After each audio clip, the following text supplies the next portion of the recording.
అక్షరం కార్యక్రమానికి స్వాగతం. అక్షరంలో మనం ఎంతోమంది కవులను, రచయితలను, అనువాదకులను పరిచయం చేసుకున్నాం. మరి ఈరోజు ఎపిసోడ్ ఎంతో స్పెషల్. ఎందుకంటే భారతీయ చలనచిత్రానికి 100 ఏళ్లకు పైగా చరిత్ర ఉంటే అందులో 25 ఏళ్ల చరిత్ర మన రెంటాల జయదేవ గారిది. ఆయన రచించిన మన సినిమా ఫస్ట్ రీల్ అనే పుస్తకం రీసెంట్గా రిలీజ్ అయింది. మరి 25 ఏళ్ల పరిశోధన చేసి ఈ పుస్తకాన్ని రచించారు. ఈ పుస్తకంలో ఎలాంటి విషయాలు ఉన్నాయి, అసలు ఇండియన్ సినిమా ఎలాంటి ట్రాన్సిషన్ పొందింది, మూకీల నుంచి టాకీల వరకు అసలు ఏం జరిగింది, ఇలాంటి బోల్డ్ అండ్ ఇంట్రెస్టింగ్ విషయాలు తెలుసుకుందాం. మనతో పాటు స్టూడియోలో ఉన్నారు very very very special and experienced person Rentala Jayadeva garu. Sir నమస్తే. సార్ నమస్తే అండి. Good evening. Good evening. I hope you are good. Very good.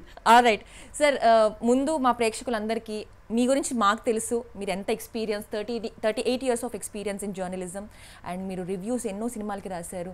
Also చాలా విషయాలు తెలుసు. కాకపోతే మా ప్రేక్షకులకు మీ గురించి పరిచయాన్ని మీ మాటల్లో ఒకసారి. అంటే బేసిక్గా మా నాన్నగారు పెద్ద జర్నలిస్టు, రైటర్ అండి, రెంటాల గోపాలకృష్ణ గారిని. ఆయన దాదాపు 200 పైగా పుస్తకాలు రాశారు. రామాయణ, భారత, భాగవతాల దగ్గర నుంచి రష్యన్ లిటరేచర్ వరకు కూడా. అంటే టాల్స్టాయ్ వార్ అండ్ పీస్ కానివ్వండి, అలెగ్జాండర్ కుప్రిన్, యమాది పిట్ కానివ్వండి, ఇలా ఎన్నో ట్రాన్స్లేషన్స్ చేశారు. దాదాపు 200 పైగా పుస్తకాలు రాశారు. ఆయన జర్నలిస్ట్ కూడా బేసిక్గా. విజయవాడలో ఆంధ్రప్రభలో పనిచేస్తున్న రోజుల్లో, ఆ రోజుల్లో అపార్ట్ ఫ్రమ్ రెగ్యులర్ డ్యూటీస్, ఆ రోజుల్లో సినిమా పేజీ అనేది ఇప్పట్లాగా ప్రతిరోజు వచ్చేది కాదు, కేవలం ఒకరోజే వచ్చేది. ప్రతి గురువారం, శుక్రవారం లేదా సండే నాడు వచ్చేది. ఆ పేజీ కూడా ఆయన హెడ్ చేసేవాళ్ళు. సో అప్పట్లో విజయవాడ అనేది సినిమా పంపిణీకి, ప్రదర్శనకి ఒక కేంద్రం కాబట్టి, వాణిజ్య కేంద్రం కాబట్టి, అక్కడికి రిలీజ్ అయిన ప్రతి కొత్త సినిమాకి సినిమా యాక్టర్లు రావడము, వాళ్ళకి అక్కడ ఒక ఇష్టాగోష్ఠి సమావేశాలు జరపడం అవన్నీ జరిగేవి. సో ఈయన ప్రత్యేకంగా అతిథిగా అక్కడికి వెళ్ళడం, వాటి గురించి మాట్లాడడము, సినిమా రివ్యూలు ఆయన రెంటాల అనే పేరుతో రాసేవాళ్ళు అనమాట. అట్లా అక్కడి నుంచి మా కుటుంబంలో ఉంది సాహిత్య వారసత్వం. మేము 8 మంది. మా పెద్దన్నయ్య రెంటాల సత్యనారాయణ గారి దగ్గర నుంచి మా అక్కయ్య రెంటాల కల్పన వరకు కూడా అందరూ రాయడము, కథలు, కవితలు. ఆ పద్ధతిలో నేను కూడా మా నాన్నగారిని చూసి కొంత ఇన్స్పైర్ అయ్యి, అక్కడ విజయవాడలో అప్పట్లో అన్ని పత్రికలు అవన్నీ కూడా అక్కడి నుంచే వచ్చేవి కాబట్టి ప్రముఖులందరూ కూడా సుబ్రహ్మణ్య శర్మ గారు, నండూరి రామ్మోహన్ రావు గారు, వీరాజీ గారు, తుర్లపాటి కుటుంబరావు గారు, బొమ్మారెడ్డి గారు, మోటూరి హనుమంతరావు గారు, వీళ్ళందరూ ఉండేవాళ్ళు. వాళ్ళని చూసి కొంత ఇన్స్పైర్ అయ్యి మనం కూడా ఇటు రావాలి అని చెప్పేసి నేను జర్నలిజంలోకి రావడం జరిగిందండి. ఆల్రైట్.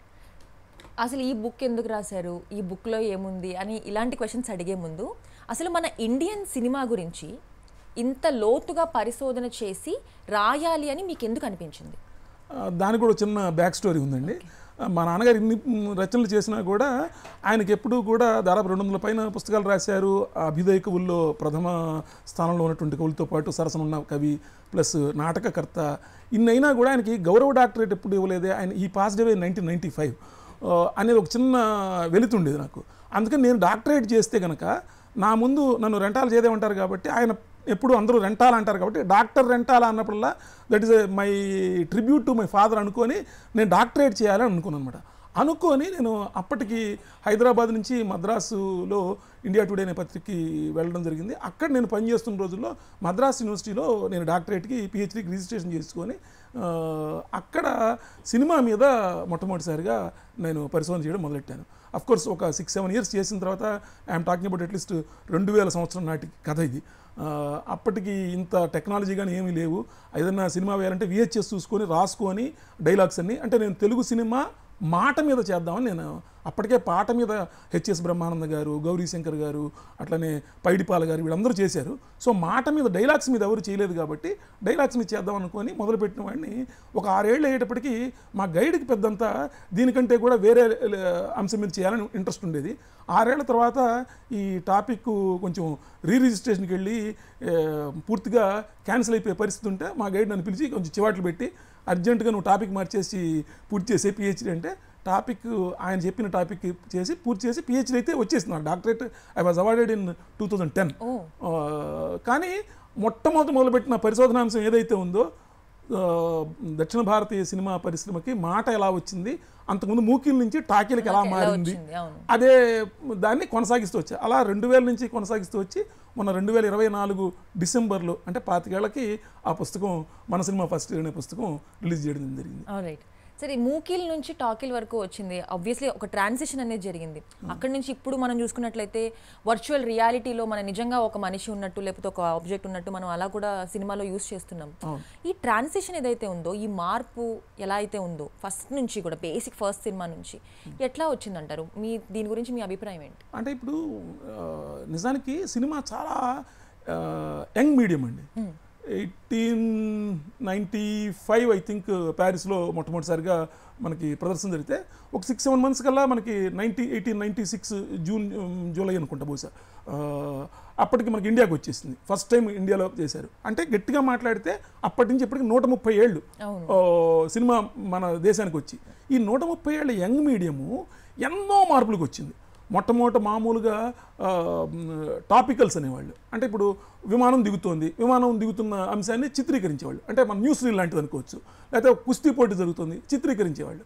అక్కడి నుంచి మొదలుపెట్టి 1912-13కి వచ్చేటప్పటికి కథల్ని చెప్పడం మొదలుపెట్టారు. అంటే రాజా హరిశ్చంద్ర మన అందరికీ తెలిసిందే, దాదాసాహెబ్ ఫాల్కే తీసినటువంటి రాజా హరిశ్చంద్ర. అంతకుముందు 1912లోనే ఒక సినిమా వచ్చినా కూడా పొండలీక్ అనేది, అందులో ఫారినర్స్ పనిచేశారు కాబట్టి మొత్తం ఇండియన్స్ పనిచేసిన సినిమా కింద ఫస్ట్ ఫీచర్ ఫిల్మ్ కింద, అంటే కథన చిత్రం.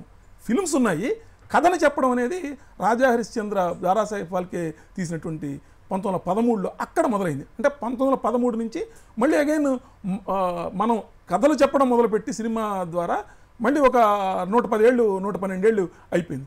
ఈ 112 ఏళ్ళలో కూడా మొదటి పీరియడ్ అంతా 1931 వరకు మాట లేదు, ఓన్లీ మూగ చిత్రాలు, సైలెంట్ ఫిలిమ్స్. ఆ మూగ చిత్రాల నుంచి 31కి వచ్చేటప్పటికి మాట వచ్చింది. మాట తర్వాత 1931 నుంచి ఇప్పటికంటే ఆల్మోస్ట్ ఆల్ మన సినిమా మాట్లాడడం మొదలుపెట్టి భారతీయ సినిమా రేపు 2031కి 100 ఏళ్ళు పూర్తవుతుంది. ఈ 100 ఏళ్లలో కూడా విపరీతమైన ట్రాన్సిషన్ ఉంది. ఒకప్పుడు ఒక మామూలు కెమెరా తోటి సిల్వర్ నైట్రేట్ ఫిల్మ్తో తీస్తే ఇవాళ డిజిటల్ టెక్నాలజీ తోటి కెమెరా డిజిటల్ అయిపోయింది. రీటేక్ కూడా ఫిల్మ్ వేస్ట్ అయ్యే అవకాశం లేకుండా, ఫిల్మ్తో అవసరం లేకుండా చేసే పరిస్థితి వచ్చింది. ఇప్పుడు జరుగుతున్న కథ గురించి ఎంతో కొంత మనకి రికార్డులు దొరుకుతాయి, కానీ ఎర్లీ డేస్లో ఎలా ఉంది అది తెలియదు మనకి.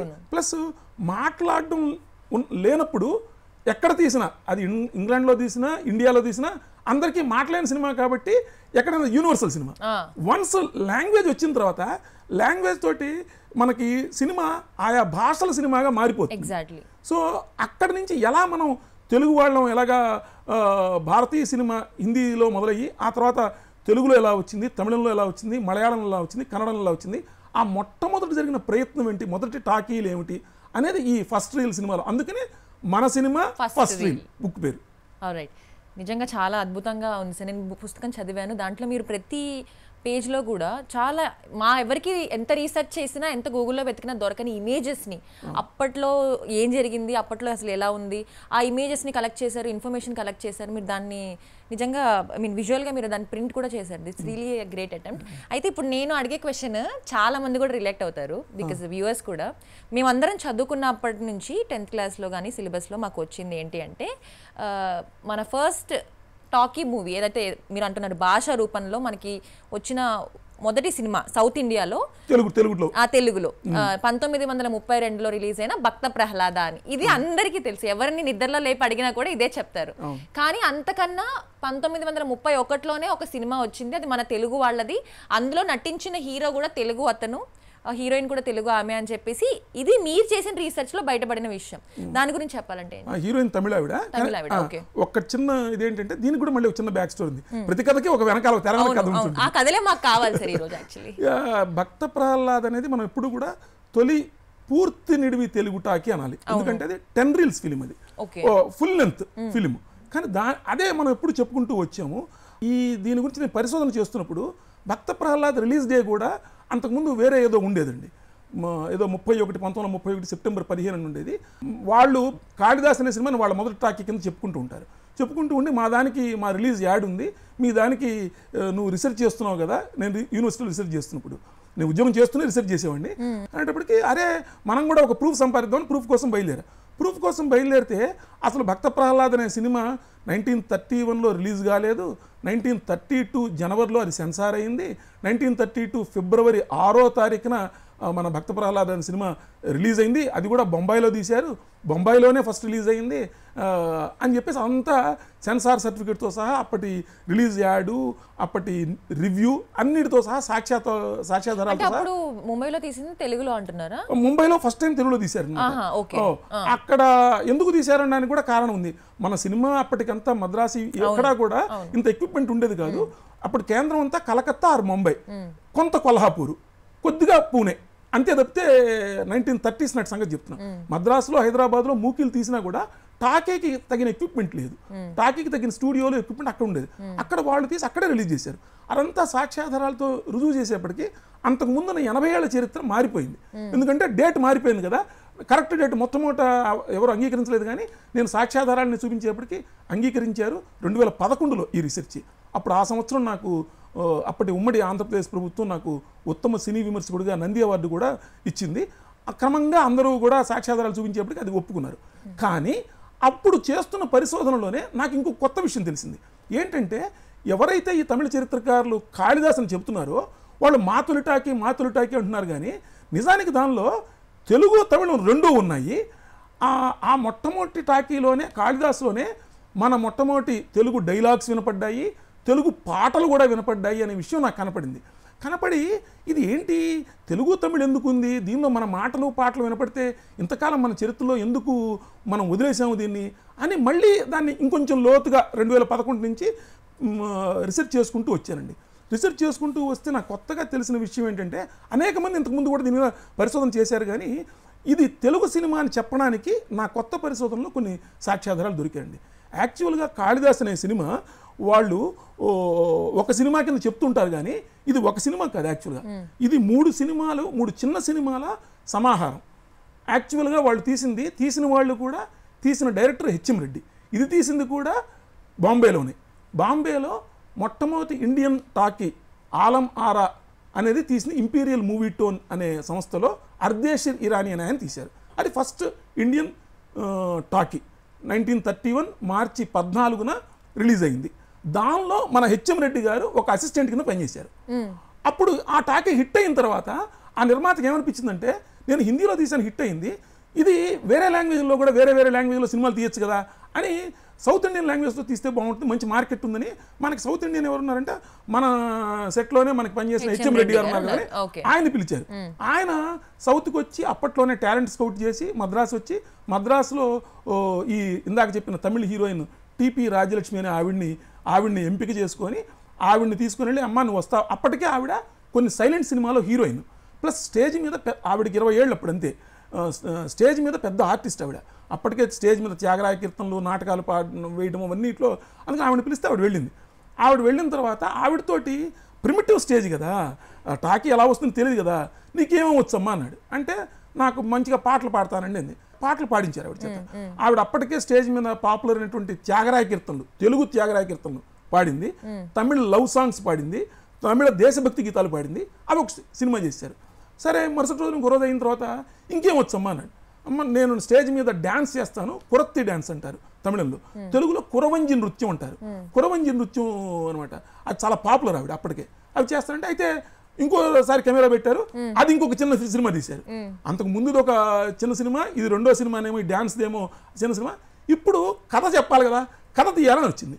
కథ తీయాలంటే ఏం తీయాలనుకున్నాడంటే తెలుగులో కాళిదాస్ అనే సినిమా తీయాలనుకున్నాడు. అది కేవలం 4 ఏళ్ల సినిమా. కాళిదాస్ మొత్తం కథ కూడా కాదు. ఒక పశువుల కాపరి, అతనికి రాకుమార్తెతో పెళ్ళి అయింది, మోసం చేసి మంత్రి అలా పెళ్లి చేస్తాడు. ఒకరు ఆవిడకి అరే ఇతను పెద్ద తెలివిలేని వాడని తెలుస్తుంది, కాళికామాత దగ్గరికి వెళ్తుంది, కాళికామాత వరప్రసాదం వల్ల అతనికి తెలివితేటలు వస్తాయి. ఇంకే ఈ చిన్న ఆ మొక్క వరకే తీశారు.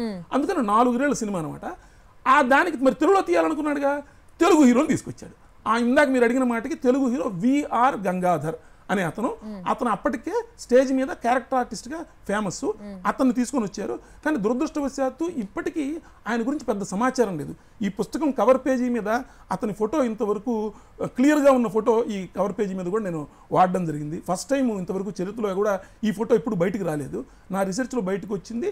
అంటే అందరికీ తెలియడం కోసం చెప్పాను, కానీ ఎక్కువ వివరాలు ఆయన గురించి తెలియడం లేదు. సో తెలుగు హీరో, దర్శకుడు తెలుగువాడు, హీరోయిన్ ఏమో అప్పుడు ఏం చేసిందంటే అన్ని ఇంటర్వ్యూలో ఇది తెలుగులో తీయాలనుకున్నారు. తెలుగులో తీయాలనుకుంటే నాకు తెలుగు రాదు కాబట్టి హెచ్ఎం రెడ్డి గారు తెలుగు డైలాగులు చెప్తుంటే తమిళ స్క్రిప్ట్లో రాసుకొని నేను చదువుకొని అలాగే చెప్పాను. అందులోనే అదే సినిమాలో ఎల్వి ప్రసాద్ గారు కూడా నటించారు. వీళ్ళందరూ తెలుగు వాళ్ళు కలిసి చేసిన సినిమా కాబట్టి ఇది తెలుగు సినిమా. కానీ ఇది 4 నెలల సినిమానే కదా. 4 నెలల సినిమా వేస్తే 4 10 40 నిమిషాల్లో సినిమా వేస్తే ఆ రోజులో డబ్బులు ఇవ్వరు కదా. అందుకని ముందు ఆవిడ పాడిన పాటల సినిమా అది 3 నెలల సినిమా. అందులోనే త్యాగరాకీర్తనే ఆ 3 నెలల సినిమా, ఈ 4 నెలల మెయిన్ సినిమా, చివరిలో 2 నెలల డ్యాన్సు, మొత్తం కలిపి 9 నెలలు కలిపి ఒకటే షో కింద ప్రదర్శించారు. ఒకటే షో కాబట్టి దాన్ని ప్రోగ్రామ్ అన్నారు. ప్రోగ్రామ్ అని చెప్పేసి చెప్తూ ఈ ప్రోగ్రామ్ కన్సిస్ట్ ఆఫ్ అని చెప్పేసి ఆ మూడిటి గురించి కూడా వివరం అప్పట్లోనే యాడ్లో ఇచ్చారు. ఇచ్చి వివరంగా చెప్పడమే కాకుండా ఇందులో మెయిన్ ఫిలిం ఏదైతే ఉందో కాళిదాస్ అనేది అది తెలుగులో తీసిన సినిమా. సో కాబట్టి మన తెలుగు మాట పాట దీనిలో వినపడింది కాబట్టి మనం చరిత్రని తమిళ వాళ్ళేమో ఈ సినిమా ప్రపంచం కంటే ముందు మేమే ఉన్నామని చెప్పుకునే వాళ్ళేమో వాళ్ళ సినిమాని క్లెయిమ్ చేసుకుంటున్నారు. మరి మనం ఎందుకు క్లెయిమ్ చేసుకోవడం లేదు, మనం చేసుకోవాలి అని ప్రాథమికంగా ఈ పుస్తకంలో నిరూపించడం జరిగిందండి. Wonderful sir, wonderful research. మీరు ఇది కూడా బుక్ లో ప్రింట్ చేశారా? ఇదంతా ఈ యాడ్స్, ఆవిడిచ్చిన ఇంటర్వ్యూ, అట్లానే అప్పట్లోనే ఈ సినిమాకి ఇంకో ప్రధానమైన ఆధారం ఏంటంటే ఆ సినిమా రిలీజ్ అయిన వెంటనే ఒక రివ్యూ, ఒక 6 పేజీల రివ్యూ ఆనంద వికటన అనే తమిళ పత్రికలో అప్పట్లో 1931 అక్టోబర్ 31న ఈ సినిమా కాళిదాస్ రిలీజ్ అయితే నవంబర్ 16వ తారీఖున సంచికలో డీటెయిల్ రివ్యూ రాశాడు. రాసింది ఎవరు? కల్కి కృష్ణమూర్తి. కల్కి కృష్ణమూర్తి అంటే ఇవాళ మొన్న వచ్చిన పొన్నియిన్ సెల్వన్ సినిమా ఉంది కదా, ఆ పొన్నియిన్ సెల్వన్ సినిమాకి ఆ మూల నవల ఏదైతే ఉందో ఆ నవల రాసిన రచయిత. ఇది మొత్తం సినిమా అంతా తెలుగు డైలాగుల్లో జరిగింది ఆయన చెప్పాడు. సో కాబట్టి అది కూడా ఒక ఆధారం. అంటే ఆవిడ ఇంటర్వ్యూ ప్లస్ అప్పుడు వచ్చిన రివ్యూ, విఆర్ గంగాధర్ అనడానికి అతని పేరు వచ్చినటువంటి యాడ్, ఇవన్నీ కూడా ఆ 4 నెలల వరకు మొత్తం కలిపితే తెలుగు టాక్ కావచ్చు కానీ 4 నెలల వరకు మెయిన్ తెలుగు సినిమా అనేది.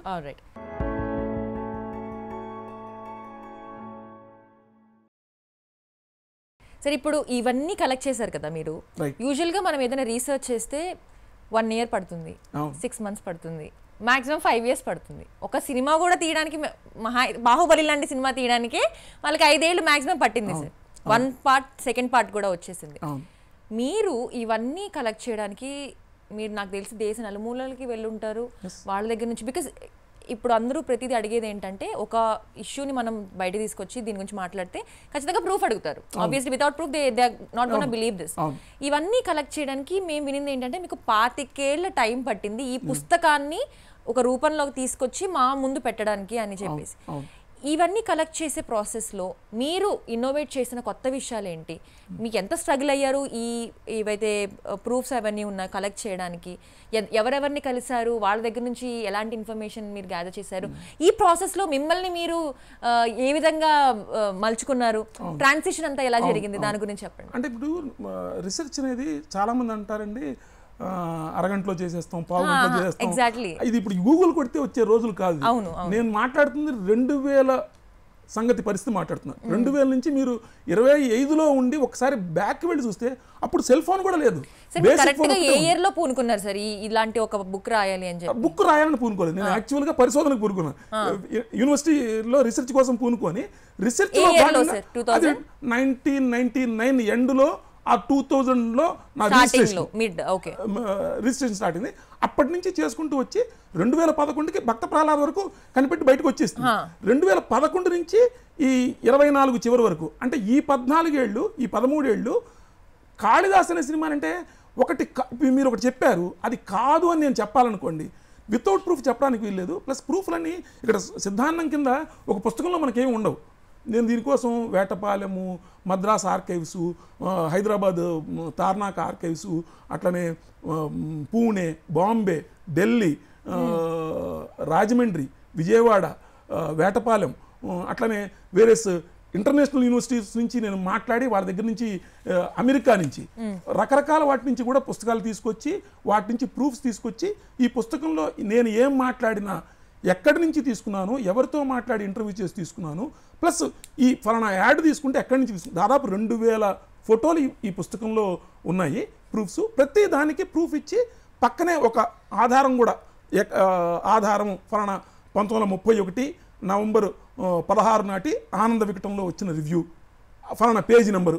So you can check, you can cross check also. అంటే ఎనీబడి క్వశ్చన్ ఇందులో నేనేమి ప్రూఫ్ ఏం దాచలేదు. సో ప్రతిదాన్ని మీరు ప్రూఫ్ చూసుకుంటే ఆటోమేటిక్గా అర్థమైపోతుంది. ఇవాళ ఏఐ వచ్చిన తర్వాత అన్నీ మార్చేసి మాట్లాడడం కాదు, నేను అందుకని డేట్లతో సహా ఇచ్చాను. You can cross verify and question me if I'm wrong. ఇందులో ఏమైనా చిన్న చిన్న పొరపాట్లు ఏమన్నా అనుకోండి, దిద్దుకోవడానికి I'm ready, but without proof నేను ఏమీ రాయలేదు. ఓకే ఓకే సార్, ఎవరెవరిని కలిసారు సార్? విఏకే రంగారావు గారు, సినిమా పరిశ్రమకు సంబంధించి చరిత్రలో ఆయన దిట్ట. అట్లనే తమిళ చరిత్రకారులు ఫిల్మ్ న్యూస్ ఆనందన్, రాండర్గై, అట్లనే మోహన్ వి రామన్, వామనన్, అట్లనే చాలామంది సినిమా ప్రముఖులు ఇప్పుడు బతికిలేరు. ఇంటూరు వెంకటేశ్వరరావు గారిని మొట్టమొదటి తొలితరం సినిమా జర్నలిస్టు. అట్లానే మద్దాలి సత్యనారాయణ శర్మ గారు, ఆయన కూడా తొలితరం, అంటే 1930s వాళ్ళు. నేను కలిసేటప్పటికే వాళ్ళకి 90 అలా చిల్లర వయసులో ఉన్నప్పుడు. అంటే నేను కలిసింది 2000 నుంచి 2024 మధ్యలో వెళ్ళి ఒక్కొక్కరిని ఒక్క టైంలో వెళ్ళడం జరిగింది. అలానే కన్నడం గిరీష్ కాసరవల్లి, అట్లనే షాజీ ఎన్ కరుణ్ మలయాళంలో, విజయ నిర్మల గారు, హెచ్ఎం రెడ్డి గారి మనవరాల్ని ఆవిడ్ని స్వయంగా ఆవిడ్ని కలిసి ఆవిడ్ని ఇంటర్వ్యూ చేశాను. ఇంకా చాలామంది పుస్తకం చివరిలో కూడా నేను ఎవరెవరిని ఇంటర్వ్యూ చేశాను, ఏ లైబ్రరీస్ చూశాను, ఎవరెవరిని కలిశానంతా కూడా చాలా వివరంగా కూడా ఇచ్చాను లిస్టు. రైట్ సార్, దక్షిణాది సినిమా గురించి మాట్లాడుకుంటే మనకు ఫస్ట్ హిందీ నుంచి ఫిలిమ్స్ వచ్చాయి, మీరే చెప్పారు. తర్వాత మనకు సౌత్ ఇండియన్లోకి లాంగ్వేజెస్గా డివైడ్ అని చెప్పి అప్పట్లో ఉండే జనాలకి ఎప్పుడైతే మనం హిందీ సినిమా నుంచి మనం సౌత్లోకి తీసుకొస్తున్నాము సినిమా అని అన్న టైంలో ఏదైతే పీరియడ్ ఉందో అప్పుడు మన జనాల యొక్క పర్సెప్షన్ ఎలా ఉండేది సినిమా అంటే? అసలు మాట అనేది ఇవాళ మనకు అర్థం కాదు, కానీ 100 ఏళ్ళు వెనక్కి వెళితే జనం ఎలా రిసీవ్ చేసుకున్నారంటే, ఈ కాళిదాస్ అనే రీలు మద్రాస్ సెంట్రల్ స్టేషన్కి రాగానే ఆ మద్రాస్ సెంట్రల్ స్టేషన్ నుంచి ఆ పక్కనే ఆనుకొని వాల్టాక్స్ రోడ్ అని ఉంటుంది. ఆ వాల్టాక్స్ రోడ్లోంచి ఈ సినిమా రిలీజ్ అయినటువంటి కినిమా సెంటర్ అనే థియేటర్కి వెళ్ళాలి. ఆ కినిమా సెంటర్ ఒకప్పుడు దాని పేరు గ్రాండ్ థియేటర్ అనే నాటకాలశాల. నాటకాల నుంచి తర్వాత సినిమాల్లోకి వచ్చినప్పుడు కినిమా సెంటర్లు, తర్వాత మెజెస్టిక్, చివరి రోజుల్లో మురుగన్ టాకీస్ అయింది. ఆ టాకీస్కి రీలు పెట్టెలను తీసుకెళ్తుంటే జనము హారతులు ఇచ్చారట, పూలు జల్లారు, కొబ్బరికాయలు కొట్టారు. అంటే the kind of enthusiasm that people have to, అంటే వాళ్ళ భాషని వాళ్ళు తెర మీద చూడొచ్చు, వినొచ్చు అనేది ఎంత ఎగ్జైట్మెంట్ ఉందో చూడండి. అప్పటి నుంచి మొదలు పెడితే ఇవాళ మనకి ప్రసాద్ ఐమాక్స్ బయట జనం క్యూలు కట్టి ఒక కొత్త సినిమా రిలీజ్ అయితే కనుక రివ్యూస్ ఇవ్వడానికి కానీ చూడడానికి కానీ ఎలా జనం ఉన్నారు. అంటే ఇన్నేళ్ళు గడిచినా కూడా సినిమా అనేది మన ఊహల ప్రపంచాన్ని మన కళ్ళెదురుగుండా చూపించడం అనేది ఎప్పుడు కూడా ఒక థ్రిల్లింగ్ ఎలిమెంట్ అండి. ఆ థ్రిల్లింగ్ ఎలిమెంట్ చూడడం అనేది ఎప్పటికప్పుడు మారుతూ వస్తుంది. కొత్త అంశాలతో పాటు వాళ్ళ థ్రిల్ కూడా మారుతూ వస్తుంది. రైట్, దక్షిణాది సినిమా ఫస్ట్ ప్లేస్లో ఉంది అని నేను అనొచ్చు. మనం ఇవాళ గొప్పగా ఉన్నామని చెప్పుకుంటున్నాం. మీరు మళ్ళీ నేను మళ్ళీ వెనక్కి తీసుకెళ్తాను. మళ్ళీ 1931 నాటికే పైడి జయరాజు, హైదరాబాద్ నుంచి వెళ్ళిన పైడి జయరాజు పెద్ద హీరో మూకిల్ నాటికే. ఇక్కడి నుంచి తెలంగాణ నుంచి వెళ్ళిన రాంప్యారి పెద్ద మూకిల్లోనే పెద్ద హీరోయిన్. అతను టాకీల్లో కూడా చేసింది. పైడి జయరాజు టాకీల్లో చేశారు. ఎల్వి ప్రసాద్ గారు ఇక్కడి నుంచి వెళ్ళారు, మూకీల్లో చేశారు, టాకీల్లో చేశారు. హెచ్ఎం రెడ్డి గారు మూకీల్లో చేశారు, టాకీల్లో చేశారు. మొట్టమొదటి కాళిదాస్ తీసిన హెచ్ఎం రెడ్డి గారు తెలుగు వాళ్ళు. 4 ఏళ్ల కాళిదాసు మెయిన్ సినిమా. 10 ఏళ్ల పూర్తి నిడివి తెలుగు టాకీ భక్త ప్రహ్లాద్ తీసిన హెచ్ఎం రెడ్డి గారు. తమిళ సినిమా పూర్తి నిడివి టాకీ వచ్చింది రాజా హరిశ్చంద్ర 1932 ఏప్రిల్ 9. దానికంటే 2 నెలల ముందే మన టాకీ వచ్చింది. అంటే తెలుగు వాళ్ళు మనం ముందే ఉన్నాం. కన్నడంలో మొట్టమొదటి టాకీ సతీష్లో వచ్చిన 1934 తీసింది వైవీరావు, అంటే మన మిథునం లక్ష్మి గారి ఫాదర్, ఆయన తెలుగువాడు. సో తెలుగు వాళ్ళ అంతెందుకు మలయాళంలో ఒక దశలో 1961 ప్రాంతంలో ప్రేమ్ నజీర్తో ఒక సినిమా తీస్తే కృష్ణ కుచేలా అని కాంతారావు గారు, మన హైదరాబాద్ చెందిన కాంతారావు గారిని తీసుకెళ్ళి ఆయనతోటి భక్త కుచేలా అని తీస్తే ఆ రెండు పోటాపోటీగా 10 రోజులు తేడాతో రిలీజ్ అయితే కాంతారావు గారు నటించిన సినిమా సూపర్ డూపర్ హిట్. ఇవాళకి మోహన్ లాల్ గారు అందులోని పాట మొన్న కూడా ఒక సభలో పాడారు. విజయ నిర్మల్ గారు, శారద గారు, వీళ్ళ కాంతారావు గారు, సిఎస్ఆర్ ఆంజనేయులు గారు, వీళ్ళందరూ మలయాళం సినిమాల్లో కూడా మంచి పాత్రలు వేశారు. శారద గారికి అక్కడే ఉత్తమ నటిగా ఊరసిగా 2 అవార్డులు వచ్చినాయి. ఆ తర్వాతే అంటే మన తెలుగు వాళ్ళు వివిధ ప్రాంతాల్లో వివిధ భాషల్లో పనిచేయడం అనేది 1930 మూకీల రోజుల నుంచి ఉంది.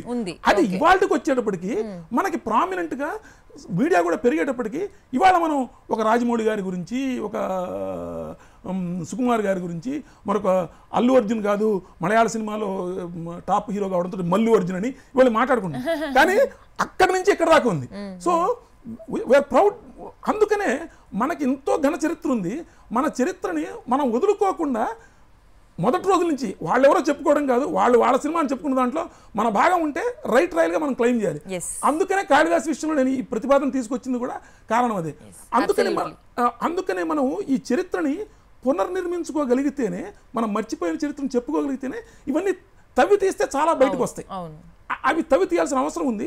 ఇవాళ మనం మాట్లాడుకుంటున్న ఇక్కడి నుంచి బ్యాక్ ప్రొజెక్షన్ చేసి ఆ వెనక కథలు కూడా తెలుసుకోవాలి. ఆల్రైట్ సార్, హైదరాబాద్లో పర్టికులర్గా మన హైదరాబాద్ సినిమా గురించి మాట్లాడుకుంటే, సో అప్పట్లో హైదరాబాద్లో తీసిన మూవీస్లో అసలు కల్చర్ ఎలా ఉండేది, కాస్ట్యూమ్స్ కానీ లేకపోతే ఒక సీన్ క్రియేట్ చేయడం, రీక్రియేషన్ కానీ, అప్పటి హిస్టరీ విని అది క్రియేట్ చేసేవాళ్ళు. అప్పట్లో మోస్ట్లీ మూవీస్ కూడా హిస్టరీ రీక్రియేషన్ మూవీస్ ఉండేవి. సో ఆ రీక్రియేషన్ అదంతా కూడా ఎట్లా ఉండేది సార్? నిజానికంటే హైదరాబాద్లో కూడా హైదరాబాద్కి చాలా పెద్ద చరిత్ర ఉందండి. చాలామంది విస్మరిస్తాం కానివ్వండి. 1900 నిజాం పీరియడ్లోనే 1908లో సెప్టెంబర్లో మూసీకి వరదలు వచ్చాయి. మూసీకి వరదలు వచ్చినప్పుడు ఫస్ట్ టైము వాటిని రికార్డ్ చేశారు టాపికల్గా. ఇక్కడి నుంచి కాదు, ఇక్కడ బాంబే నుంచి కలకత్తా నుంచి వచ్చి 1908 మూసీ వరదల్ని రికార్డ్ చేసి అది ఫిల్మ్ తీయడం జరిగింది. అప్పటి నుంచి మొదలు పెడితే 1921-22 ప్రాంతానికే ధీరేన్ గంగూలీ మన దగ్గరకు వచ్చి ఇక్కడ హైదరాబాద్లో సినిమాలు తీశాడు. ఆయన అంతకుముందు నిజాం దగ్గర ఒక కాలేజీలో పనిచేసేవారు. ఆయన తర్వాత కలకత్తా వెళ్ళి అక్కడ ఒక కంపెనీ పెట్టి లోటస్ ఫిల్మ్ కంపెనీ అని చెప్పేసి కొన్ని ఇంగ్లాండ్ రిటర్న్ అట్లాంటి మూకీలు తీశారు 1922కి. 22 తర్వాత ఇక్కడికి వచ్చి దాదాపు 6 సినిమాలు ఏమో ఇక్కడ మూకీలు తీశారు. అప్పుడు దాదాపుగా నిజాం అతనికి చాలా సహకారం అందించాడు. నిజాం ప్యాలెస్లోని వాటిలో షూటింగ్ చేశారు మూకీల రోజుల్లో. అంటే మీరు ఆలోచించవచ్చు అప్పటి కాస్ట్యూమ్స్ అవన్నీ ఎలా ఉండి ఉంటాయి, ఇక్కడ కల్చర్ ఎలా ఎలా పోర్ట్రేట్ చేశారు చూపించారు. 1922-24-25 హైదరాబాద్లో మూకీలు చాలా తీశారు మన దగ్గర. అదొక పెద్ద ఘన చరిత్ర. ఆ తర్వాత కూడా 1929-30లో మహావీర్ ప్లేట్ ఫిలిమ్స్ అని ఇంకొకటి మనకి ఇప్పుడు జిందా తిల్స్మాతో ఉన్నటువంటి ఆ ఏరియాలో కూడా ఒక స్టూడియో ఉండేది. మాట్లాడడానికంటే ముందే ఈ సినిమాలన్నీ కూడా మూకీలు హైదరాబాద్లో తీశారు.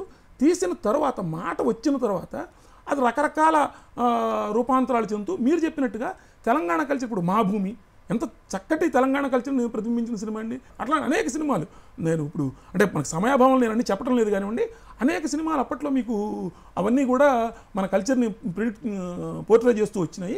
ఇప్పుడు వస్తే కనుక ఇప్పుడు the more local you will go global అనేది ఇప్పుడు సిద్ధాంతం అండి. అందుకని ఇప్పుడు ప్రతి సినిమా కూడా you go to your roots. మీ రూట్స్, మీ స్థానిక సంస్కృతి, మీ స్థానిక విషయాలు చెప్తే కనుక జనం నచ్చుతోంది. నెక్స్ట్ ప్రాజెక్ట్ ఏంటి, దానికి సస్పెన్స్ ఉందా, లేకపోతే మా కోసం, మా ప్రేక్షకుల కోసం రివీల్ చేయండి.